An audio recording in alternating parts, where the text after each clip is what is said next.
Muhammadu khairul wara man ja'ana mubashira shauki lil khairil bashari al-yasimi iliyatohari al-mustafa min mundore atwairil mundore yazdadu shauki kullama ayanduraku baniya mama. أعوذ بالله من الشيطان الرجيم.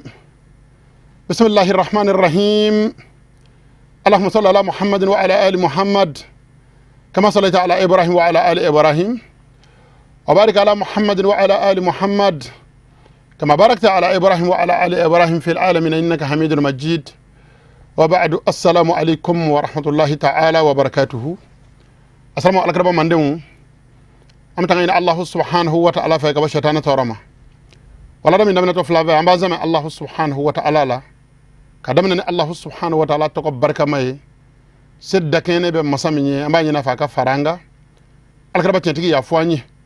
كمون حكي لما كبارا وبارا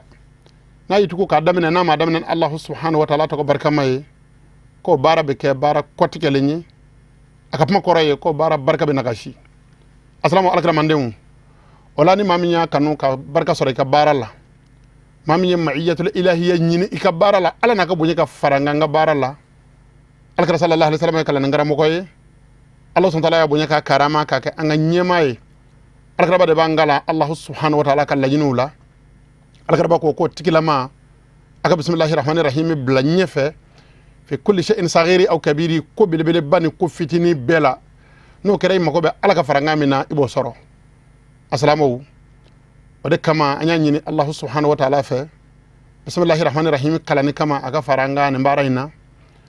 kasai ka solaka alkarba ka sallallahu alaihi wa sallam wala nyuma ndo allah subhanahu wa ta'ala ya nyina ve qur'ani na sula ko ngado ko alkarba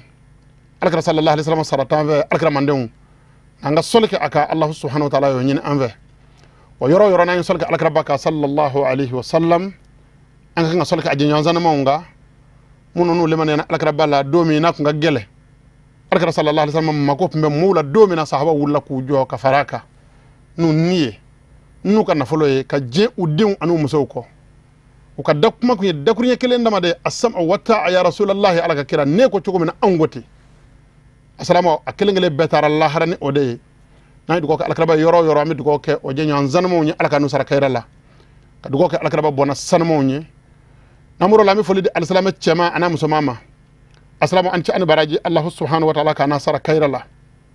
ibadallah Allah subhanahu wa ta'ala ka jong osakum bi taqwallahi alazim malladi yara kun ladele ko ayto anga je anga sara Allah subhanahu wa ta'ala nyi assalamu alata masay ko jobe nyedo masamina Allah subhanahu wa ta'ala bi jomina watimina na ya sora seku mi yejena ya basora ka setara kito ala bi jomina watimina na sora kunye jama tigi ya basora nika jama farla nyona Allah subhanahu wa ta'ala bi jomina ikele kaburu kono basora enale ala dama de be fe warati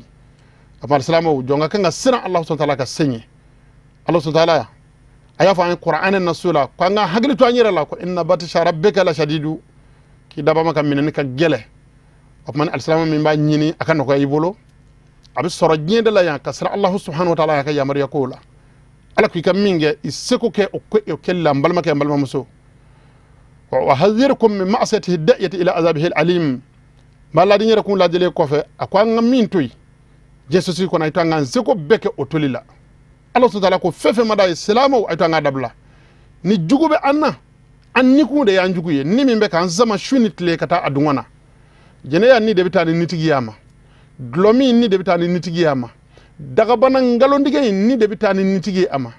daga bana surafe mine nyon java daga bana dabali jugo ke ni mbe ni kalawo ni dungo de assalamu alaikum mandeu ato anga do ko ni anjuguye ato anga ancesre anga ni kun koro anga sabali anga do ko nye banve je wati kungurni na bana ya bane dati sagible Allah subhanahu wa ta'ala mo chance di mama o make ato anga hagli sabako to nyerla Allah subhanahu wa ta'ala hagli nyumande amma wa'lamu annana bi idhnillahi subhanahu wa ta'ala assalamu alaikum mandeu ma fa ka don Allah subhanahu wa ta'ala ka je kono wa mannihi wa karamihi Allah subhanahu wa ta'ala ka fonsiriya anaka bonye kono jalasna fil jalsati 59 an zigira sigi bidur ni kono donana Allah subhanahu wa ta'ala ka dace kama heraye fawqa al-minbar al-fiqh al-maliki minbar al-fiqh al-maliki sanve minbar min nasabnahu difa'an an al-madhhabi ala ya shere ni zigoren anya sigi ni anva anangar ko ka jeye anya sigi kan zame Allah subhanahu wa ta'ala la difa'an an al-madhhabi ka madhhab imam darul hijrati no malikun an saka tasirai ala la tigara la ka anganum farafina tlebiya van fa ya ni islamaya yi islam aywa famuya minga silami ngona ka do anve ya no aywa malikun an saka tasirai anyi mimbaru sigide ka difa oke ka lapasali ke ka bo aywa o tasirama ka tasira ko ka je aywa femunu ndamala ngalo munu ndame tasira na kancesiri o ngalo kumenina insha Allah ta'ala yan saya ka sama o bara de to sena amdu go yin alsama forba jama kulu fe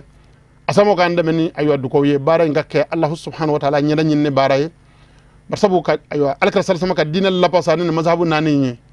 o yella tiga de min bor Allah subhanahu wa ta'ala yere yoro amma nani tlemene ko durna masaka soro ula etsenetise Allah subhanahu wa ta'ala tiga de opma Allah subhanahu wa ta'ala mana minge gersege o nanina o sanble de yitega ko ne ka ngamina ni tege ki hagli so ko toala ala la tigara la on vauna mokew jamana ngara mo koroba be adoni getura be jamana ala manyuma be abele jele kumbe ala batoni mazhabu indeka alhamdulillah rabbil alamin munum baluna aywa ubalono de ka munum fatura u faturoka munum be balula be alhamdulillah rabbil alamin anga jamana don ba bawla bebe o de ka anyine do on dem son ve anga jo an vaw kokoro ku lapasa ubalone ni Allah ya Allah tige ko sangora ka ko to ngomiye angu lapasa utale ko assalamu alaykum ko kanyi Allah subhanahu wa ta'ala ko fanga ano sabali no shidon Allah subhanahu wa ta'ala ko di amma ala ko kaka ala yakama ala ko ka alkaba sallallahu alaihi wasallam na bona baraka kama wal kalamu fihi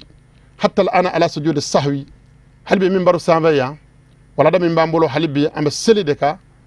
aywa seli yoro min bi wele ko sujud as-sahwi nyine sujudu ni nyine al-salama sor seli ko nana anyine be dla to ko jumena kitab sanma min bambolo no ye aywa kitab al-akhdari Abdurrahman al-Jazairi al-Baskari ka kitab sanma min ayat la ibtighal wajhi Allah azza wa jal Allah subhanahu wa ta'ala nyini kama nyona kitab yara ka dogo a hajmuna ni ya kitab farale nyonga abi firanga maktaba wala bi amatunu bi firanga maktaba wala bi wora da take mebo na badla domina Allah subhanahu wa ta'ala ya sire ya adla ni dusukumi o de ya to kitab ye bisoro wa jebi wuli ka sura kitab ka kala samu ay hagil so woro to ala o kitab de la ay fam fara nyonga kuma sanumo aywa kitabu bundal labana ka jirila al-salam nyuma ni fenyi ka seli soro abidla ni jogo indela ni fenvar la selika abidlata ni fenyaje abidlata ato ngan jesri ka wala da famu chogo nyuma na Allah subhanahu wa ta'ala kandem abarala ala ko kaka ala yakama wa qabla al-khawd fi al-maqsadi yananga do aywa wala da sanumana narju da'watukum as-salihah al-salamu amma go baka dugo la shunitle sogoma an wala ana al-layli wan nahari shunitle konnana والإضافة الذي وضعناه على حديث البدعة أن يجيالي من ملا أيوة بدع حديثك دكوني فلا من فوران في ولا دتمنون بدع حديثك سرا دي ياملالا جاتكين كما نقوان دي ياملالا والله الذي لا إله إلا هو على يشيري بدع حديثة فتوكو تجويا أي جليا من زي أنغا جمانما أي جليا من زي أنغا سجيما أنغا دو كونو ودي ياتو أيوة أنجورا بدع حديثك أنين دكوني دمدويني ما فامين بي ديمي joli be farkolo famina bolo seka bwala ala ya shere mbipma shere o bena ambe ntle mina bi kunu ngo kota de kuna sinu ngo kota ambe bisogo mena mina anya yi al-salamu bida hadisa famu chugo chejugu fe kuma na al-salamu ni nyonje ka al-salamu faraka bo nyona fanya yi al-salamu chogoroba a halala na folo tale afe ka dolla hiya sagala ka daka kandike a wolo de ay de min bafuru ka de mbangi obi ban saga nzogo dunima ka fa fama dajela ko baba saga kera jufe ne enywana e saga kanike asoko saga dumle on nyo yena nye Allah ya shere anga wulika jokko nana ka alaka dine lase ni chokoroba sheka ndige ko naji kera tola de ba kan nona aywa jala soli kaka to jala shu ola ni faya nyi nga ko kera togodi munay ta shu mata utala aba fo shenaji mingerala o yeka kandige le ne enywana bidama sheka nike o naji sakami inna lillahi wa inna ilaihi raji'un on gunuma de bena nen sokoma day opma kana hatman maqdiyan alaina akrama jaku ya ble angane vannu de la pasa yan saya ka sama akrama jaku ya ble de kan vannu nyeji che yan saya ka sama o de yambla bida hadisa la ka fo mo yemunu me kan bara che juguke ka furu tigɛ musow n'u cɛw cɛ k'i cɛ ye bidama ye furu sa ka bɔ a kunna ka masaya hakɛ tigɛ denw ni ayiwa o masaw cɛ ka denw kɛ ayiwa desiya wɛrɛw ye ka ala baw na ka kira baw na k'u nɛgɛn ten k'u to birika wuli fu la k'u bɛ ka seli k'a sɔrɔ ala y'a seere ye hum fi wadi wallahu subhanahu wa ta'ala fi wadi u ka seli an'u ka sun an'u ka bato a bɛ fan wɛrɛ de fɛ ala bɛ fan wɛrɛ fɛ cɛw cɛ i tulo k'i masa fila la k'e ni alahu subhanahu wa ta'ala bɛ ɲɔgɔn ye hasha wa kɛla ko n'a ka jan mɛ min ɲini o desiyaw fɛ o de ye tuubi ye joona ka n'u bolo fila da u kɔ ka yafa ɲini masa ninnu fɛ k'a jir'u la k'u kun tɛ min dɔn k'u y'a dɔn o tuma u ni masa ninnu ka jɛ ka don da kelen fɛ u ka ɲɔgɔn minɛ u ka yafa ɲini ɲɔgɔn fɛ n'o kɛra alahu subhanahu wa ta'ala bɛ yafa u ma adu alayha bin nawajidi a y'a ta ka ju ci dakuruɲɛ fila in kan a ka kɔlɔsi kɔlɔsi cogo ɲuman na an ka jɛ an ka maaw dɛmɛ maa minnu bɛ nin baara ninnu kɛ k'a jir'u la k'a baara kɛcogo man ɲi yɔrɔ u ka sabali u ka segu u ka joona u ka fara tiɲɛ jamakulu kan o bɛ ka maa minnu fana fili k'olu bila kɛcogo cɛjuguman na ala sɔnna ka bɔ ko ala bɛ bɔ ayiwa hijabu jukɔrɔ ka na f'i ye ko karisa ne nin kɔni don ne tɛ nin na dɛ ala sɔnna ta'ala Allahu an zalika ulun kabira ala ka bɔ ma ala t'o fɔ maa ye o tuma min ɲininen don i fɛ dama fara faamu cɛw kan donc sidɔnba ɲumanw y'a bila yɔrɔ min na a bila ye olu y'a faamu cogo ɲuman min na ayiwa a faamu ten i fa ka diinɛ ma nɔgɔ cogo o cogo i fa ka diinɛ ma lagosi cogo o cogo k'i ɲɛ coro a ɲɛ na k'a lagosi a jɔlen ɲɛna sariya na suma sira di o la ala ka hakili ɲuman di an ma ala ko k'a ka alaya kama walima ma khalafa ra'ya al-fuqaha ar-rasikhin asama alakaramandenw ayiwa fiqhu cɛw diinɛ faamuba ɲuman ninnu ayiwa arsalatigi lakidaritigi muqaddamatigi fiqhu kitabu misɛnman n'a kunbaba fo ka taa se Sheikh Alluma o gɛtɔraw ye diinɛ faamu cogo ɲuman min na anw ni karamɔgɔ minnu bɛna tile la u y'an gala o de la u y'o de fɔ an ye u ye faamuni kɛ faamu cogo ɲuman min na a y'a tagaju ci o de kan a k'o de minɛ a ka baara kɛ ni o de ye hatta tanzilu nasa bihi manazilahum fo dɔnni ɲuman kɛ sababu ye a ka mɔɔw jigin u jigiyɔrɔw la a siraba mɔɔ tɛ kelen ye dɛ Allahu subhanahu wa ta'ala ye dali k'a ma dama ni kɛni kɛ kiraw ni nabiɲumanw tɛ kelen ye nabiɲumanw n'u ka sahabaw tɛ kelen ye maa min tɛ sahaba ye ayiwa silamɛ tɔw n'olu tɛ kelen ye Allahu subhanahu wa ta'ala ka dalu b'o cogo la mɔɔ tɛ kelen Allahu subhanahu wa ta'ala yɔrɔ o tuma an ka mɔɔw jigin u jigiyɔrɔ la n'o kɛra insha Allahu ta'ala an bɛ bɛn sababa ma bad'an min rasulillahi sallallahu alaihi wasallam n'a fɔra an ka mɔɔw jigin u jigiyɔrɔ la an k'a daminɛ alakira ba la ɲɔgɔn don ani maa man kan k'a wele ko ala ka ciden ten dama ka tɛmɛ ko Allahu subhanahu wa ta'ala y'a kɛrɛnkɛrɛn kiraya de ye ko a nana balagar risala a ye kiraya lase wa addal amana a ye danaya di k'a dafa wa jahada fillahi haqqa jihadihi wa ala ko a ka jihadi min kɛ a y'o kɛ hatta atahu al-yaqin fo saya nana ma fatura ani maa tɔ bɛɛ lajɛlen ka kan ma musa maa ye inna lillahi wa inna ilayhi raji'un e yɛrɛ y'a dɔn e min y'o bɔ i da i yɛrɛ kun nɛgɛ e y'a dɔn e min y'o bɔ i da i yɛrɛ kun jafa alakira sallallahu alaihi wasallam ni maa man kan silamɛya don ka bɔ jiri la alakira sallallahu ni maa man kan seli wele kan bɔ jiri la alakira sallallahu ni maa man kan kira fɔlɔya ni kira labanya bɔ jiri la alakira ni maa man kan ala ta'ala ya kɛrɛkɛrɛ ka k'a kanu jɔn ye o bɔ jiri la ala ka hakili ɲuman di an ma wa sahabatihi an ka alakira sallallahu ka sahabaw jigin o jigiyɔrɔ la alakira tɛmɛnen kɔ alakira ka sahabaw ni maa man kan an k'o bonya an k'o karama an k'an daminɛ ka bɔ sahabaw yɛrɛ dama ni ɲɔgɔn cɛ fɛn min daminɛ u ni ɲɔgɔn cɛ an dilela ko tɛ ala ta'ala ma ɲini an fɛ an k'an daminɛ ka bɔ sahabaw ni ɲɔgɔn cɛ an k'u bɛɛ lajɛlen kofɔ ni kofɔli ɲuman ye an ka k'u bɛɛ fɛ ala ta'ala jati kama an k'u bɛɛ lajɛlen bonya k'u bɛɛ lajɛlen karama nin de ye ayiwa madhabu ayiwa imam darul hijrati ye min ɲini an fɛ sahabaw hakɛ la wa ahli baitihi an ka Allahu subhanahu wa ta'ala ka ayiwa alakira sallallahu alaihi wasallam ka somɔgɔw an k'u jigin u jigiyɔrɔ la u ni bonya ni karama min ka kan sirifi cɛman n'a musoman a cɛkɔrɔba n'a denmisɛn a fɔlɔma n'a labanma an k'a bɛɛ lajɛlen bonya k'a bɛɛ lajɛlen karama k'a bɛɛ lajɛlen jigin alakira sallallahu alaihi wasallam ka somaya jigiyɔrɔ la wa kullu man lahu haqqun alaykum alakira mandenw a y'a cɛsiri maa o maa ka hakɛ b'a kan na a k'o hakɛ kɔlɔsi k'a di cogo ɲuman na addul amanatil aliha mo danaya minnu juru b'a kan na a ye danayaw di a di cogo la fo k'a dafa min abi i fa ka juru b'i kan na fo ka t'i sa ko den dɔ nana fɔ alakira ba ma ko ala ka kira ne fa baara wɛrɛ t'a la nafolo tiɲɛ kɔ kuma ne ka cɛkɔrɔba fɛ nafolo bɛn fɛ waati bɛɛ nafolo de taa n b'a fɛ ka n ka nafolo tiɲɛ k'a yɛrɛkɛ dama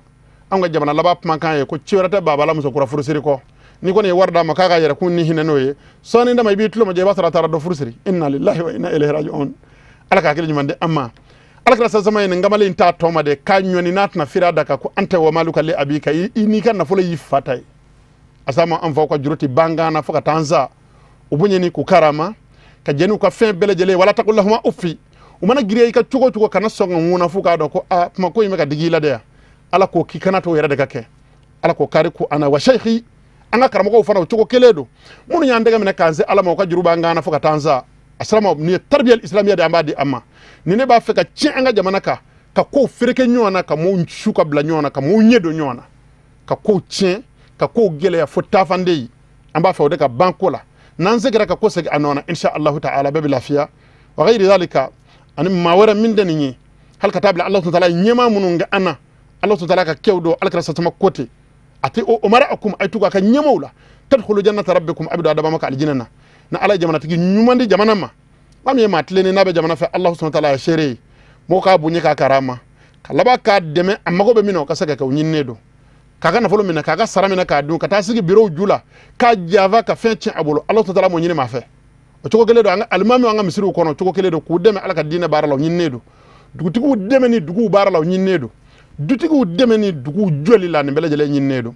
ala ka hakili nyumande amma fa wallahi law banayna al insaniyata ala hadha al asas al qadim al qayyim al karamandon wallahi nani adama de nyejo nin lasel nyumaynga ni de korole ambe mindo am fawna moke be mindo nanya joni nga nan zekera ni ma insha Allah ta'ala la'ishna kullan ala rahatin wa afiya wa tami'inani ambele jele bina balo balongo nyumana min di tay itota ini min de flayti kungolo korta ka bene oyi ya soro ifa sonedo minni ka tugala ibi tugola ibo bonye ibo karama assalamu nan zekero ma insha Allah ta'ala bara minni Allah ta'ala ka nyambulo ala ka kili nyumandi amma wana karate la nazara ilayna an-nazirun ghariban wa sharqa korve mani tlebi fema una anvle ha be ayna la ghabetati ni nyebon venyoya ayo fle togoy unyana boanve foka fo unye boranve ode kunye mali jamu ye folo ode kunye mali jamana toye folo ode kunye to odo do minute ayo famu ya pemede njogo inga ala ka getro kum balone do baka dine barake bonye be monu nyonje man vien sigi nguma ala hadal asasi ni laselinga odo de febet mi mine malla ni singalo jora korwar jamana ko minni ngali ko mali ko chogodi ni singalo ku njoro chogo kili do la jina ko minni ka awna ayo Niger jamana ko minni ka awna jamana ban lamine na bep mi minni ka awna alhamdulillah rabbil alamin barsaba do ya soro man vien be amine ngoro kono ambi ala deli hagli nyuma be Allah subhanahu wa ta'ala fa ala ko di amma fa hatmun lazmun ala kulli aribin labibi alkaramande kuma ajaku yarasa hakili makkele ngele belejele ka min alimin wa sultani mami kalambaye nalo sultana kalangi garsige anga ni nyamana ina ni magobe fasola ni magobe jamakulu ka hera ni lafiya la wuli ki joy ka ayo puma choko nyumana puma mimbene hakila in la pasa puma mimbene hakila indi moma sugu fiya kono docteur soula inda multaqal refaqi jamakulu ka nyongu me yorawla kajira dem sen munu nana puma ngenyene ka do monu nyonje ko puma de yanyela maka ngata ode ya ndo ko ka bwana ode ya njamu ko ka bwana ode ya lagoshi ode ya nyami ka vereke o puma nga seki an fauna nga ayo amwa ka karamo ko puma kama marhumu de ba wo ya bla yoro mena nga tukola Sheikh Muhammad Zaki ya bla yoro mena ku ye chen nga seki Sheikh Usman Kalafo ya bla yoro mena nga seki oma insha Allah ta'ala nan va muna Allah ta'ala ya shere barabi chenye don ba beka wele ke kata oma wasultani famo kibe jamana ayo jamana inve kibe jamana nga basigi fe adon ko salama ay kilori chamani nga kilori mimbi jamana nga kiltir deme jamana indamene jamana intabulo deme o dina tasara korole de o kapma kan ngele ndon damela mbi bonye ire ke mbonye ni ye chrétien alhamdulillah rabbil alamin o ye ka famuye ne ko ni salama ndonga nga salama ke nyira bi toyki ka chrétien ke ni ye bolo minana bolo jingi de ne ka famuye imam darul hijrati ya fa onye ko bolo minani ayo farda selila ko konedo ambo de ka mi balo ka wa mi fatu o ka ngandi la goshi itake anyiru ka ndake anga nyenyo ngarefe anga nyombonye anga je anga adamadiya koloshi assalamu ninde dine tasra korale ka famuye kalamba kelengele na beka kan ndeme jango jamana ka basigi fama belejele ka kan ndeme jango jamana ka basigi mawo ma serana wal may bana ndeme ni man ni ko jamana basigi li ka hakilla Allah ya shere ma tienfo adonga fa jamana basigi li apimba kunungo basigi mi ngono amma ko bola ko de nyini wa kunungo jamuni to mi bala ambo jamuno tade barake no karami seki o ma insha Allah ta'ala afam to nyuma be Allah subhanahu wa ta'ala fa ala ko di amma hazu salahul ummati al muhammadiyya kada munga nyef ayo don ba taw togoma kada munga nyef fama taw togoma alaka bakko kwale mo hosama kam mande ka nyeni be fi salahihi mani mvevla ka nyenina ni don shi da baw nyena ni fama nyena kwale mo mande bele jele binye wa fasadi hafi fasadihima mo mande ka cheni mo mande ka toro muhammad ka fereke na ka nyami o be ni don ba ferekera nu nyamina ni fama o ferekera nu nyamina am allah subhanahu wa ta'ala deli ala ka hakili nyumandi amma ya rabbi ala ka don ba deme coko nyumana fuka to censra ka jira mawla ala ka fama deme ku jagalaya ka yakuba di umma kalladiriya di umma fuka forba fe ka tlan joko nyumana ni fama wolode forba feta na ba fama ko karta nindi tay obla nona falillahi alhamdu o fama nyumanya allah ta'ala ko deme ala ka hakili nyumandi amma ala ko kaka ala yakama wa kullu man lahu sa'atun ala nasri hada alfahm alqadim alsadidi don shi do mene kofe fama mene kofe allah subhanahu wa ta'ala famu ya nyumani mawo mama allah subhanahu wa ta'ala sekoni yakuba di mawo mama aya di man nafolo law aya di ma yakuba shiyaw shiyala ijije kan hakilla indeme no kar alhamdulillah rabbil alamin salamaya bi saki amina ngoro kono salamaya bi lafiya ni salamaya nyena salamaya nyuma bi famu latle ku bla sira nyuma ka no kar insha allah ta'ala mujtama'u amaka fo mi ngono bi abil lafiya insha allah alladhi warathanahu warathatan abawiyya aywa faranyonga chogomi basiki nyuma mi nanya cheta anvana moka ko jilan an jili don getro taraka ne vamu korale de to ambolo jamakulu aywa bata jamakulu kofe kaberan an akabiri nganaw ba di nganawma marhumu demba wage yata alhamdulillah rabbil alamin sheikh muhammad al-murji bolo sheikh muhammad al-murji yata sheikh muhammad yahya al-walati bolo o chogode do nganaw ya didi nyoma doni insha allah ta'ala fokana se anga bitlema وهناك إن شاء الله تعالى أيضا ما هو أكبر من أختها أسامو حلبي فمنو بانغا جمانا نيامي فمنو متلي نيامي فمنو بسلامية نيامي فمبي منغا بو كتما قرالي بلا جليكا على كاف متوكو نيما دي أما على كاف متوكو نيما نغيا أما وذلك أفه علماؤنا أثبتوا أن العلم مقدم على العمل ndam magara ngano ngana tokala min baru sanvia bara damne nsanje abe ya sabati ko kala de be ko baranye وفاقد الشيء لا يعطيه أبلا جليك بمنا كفي من ديفة إتساك دي ماما وأظمه كل تعظيمي أبلا جليك كلام بني دانا ككلام جني يرى نيومانا كما جرى عليه عمل الصحابة رضوان الله عليهم إنا فصحابه كباركم بولاكا أيوة كو سيدنا عمر دلاكا فو كو أنزا حباو نيوان جيا ما هو ما نسك سورة البقرة كلا أركلا بابلو كادرشي كانيه كسورة آل عمران كلا أركلا كلا يرى كادرشي كانيه الله فينا وتكلم ما بيبوني أو نجلا بكنا ما باي كنا هيجي ببي ورا جيني كوتة نزورا فلاين كوني صحابة مينغوي نزورا فلا كلا كاشيدا عمر بن الخطاب بيكو كوب مفرا أولولا ما باوكا كوب مكى أولولا ما باي وكره جا صحابة ونيوان جا كوك نيه كلامو دمادي نا السلام الله تبارك أيوة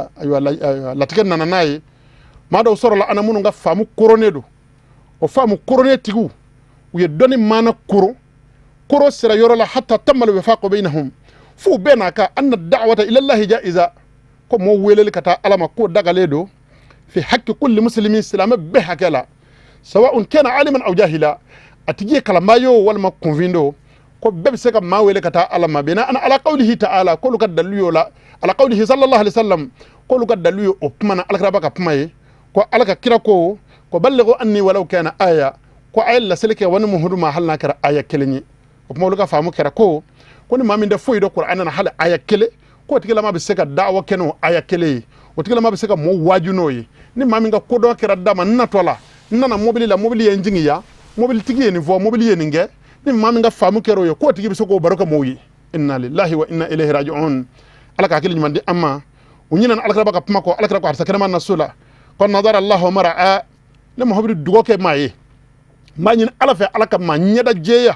سمع منا شيئا ما من يفيدو مي انفي فبلغه كما سمعه ايا متشوكو من ايا لسي اوتشوكو كوريا يا كلان على كرا بابولو ويا فامو ابتا دينغا فامو تشوكوكا فربا مبلغ او من سامعي لمني با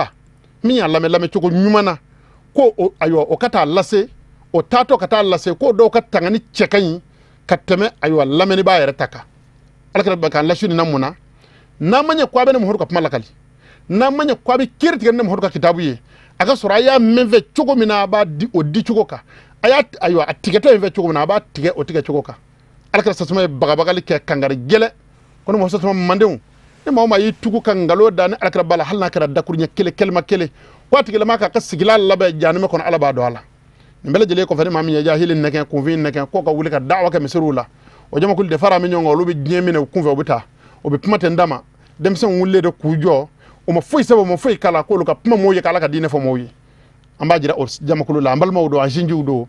wallahi ala ya shere an siginde ya ku lagoshi ala ya shere an siginde ya ku dogoya nga furba kala de do nama jeka dla nyo va fineni bi do beka o beka puma munu va micro beka cheri o beka puma munu va radio tele beka cheri a puma o beka do mo ka hadisa utlende a qur'ana utlende o puma fembe beka ferge ka nyami nyona abi nyinu fa dama mimi fo uye aywa ay seka ko tarajau amman kuntum alayhi aba minga ay seka ko watafaqahu fi dini ay tafiqu kala ay tasiki kala ro la kala khdar kala le la khdar famuna ay seki kala ro la ka risala kala ay qur'ana kala ka shido insha Allah ta'ala no kara bi min bo adani sababa bibbe ala ka kili nyumandi ama assalamu amin ya fa chama nyini kuma nyebla puma kon nje donani anye wati ya ndambuloma insha Allah ta'ala sayatikum kitab al-akhdari lakhdar kitabu binama insha Allah ta'ala fima yali wala da min midaninga aywa ajele insha Allah ta'ala o kuma nyebla puma tna chayable ala ka kili nyumandi ama ala ko kaka ala kama barakallahu li wa lakum fil qur'an al-azim wa fi hadith nabiyhi al-karim innahu huwa as-sami'u al-alim ربنا أتنا في الدنيا حسنة وفي الآخرة حسنة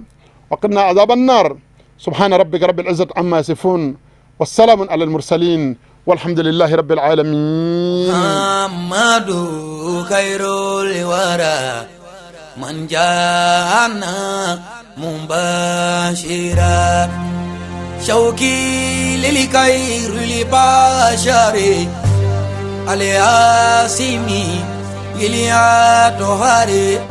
المصطفى من مندوري أطائر المندوري يزداد شوقي كلما أيان دراكو بنيا ماما